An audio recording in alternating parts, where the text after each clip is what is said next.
La gloire de Dieu est le bien commun de tout ce qui existe. C'est la vérité évangélique du don de soi, sans lequel l'homme ne peut pleinement se trouver, qui permet de comprendre à quelle profondeur ce don désintéressé s'enracine dans le don du Dieu créateur et rédempteur, dans la grâce de l'Esprit Saint.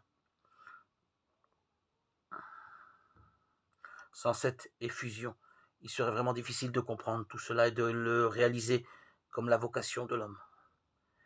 Mais bien des personnes comprennent cela. Beaucoup d'hommes et de femmes accueillent cette vérité et arrivent à entrevoir que c'est en elle seulement qu'ils trouvent la vérité et la vie. Jean 14, 6.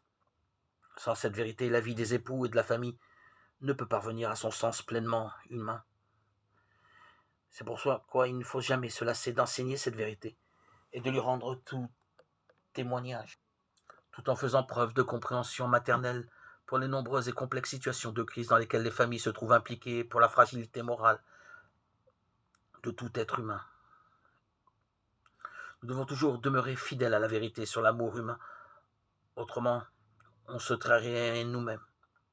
S'éloigner de cette vérité salvifique serait en effet comme fermer les yeux du cœur, qui doivent au contraire rester toujours ouverts à la lumière que l'Évangile projette sur les vicissitudes de l'humanité, de Timothée 1,10, Éphésiens 1,18.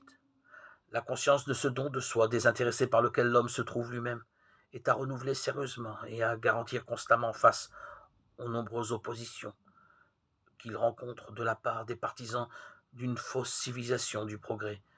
La famille exprime toujours une nouvelle dimension du bien pour les hommes et c'est pourquoi elle crée une nouvelle responsabilité. Il s'agit de la responsabilité pour le bien commun particulier où réside le bien de l'homme, le bien de tout membre de la communauté familiale. Certes, c'est un bien difficile, mais c'est aussi un bien merveilleux.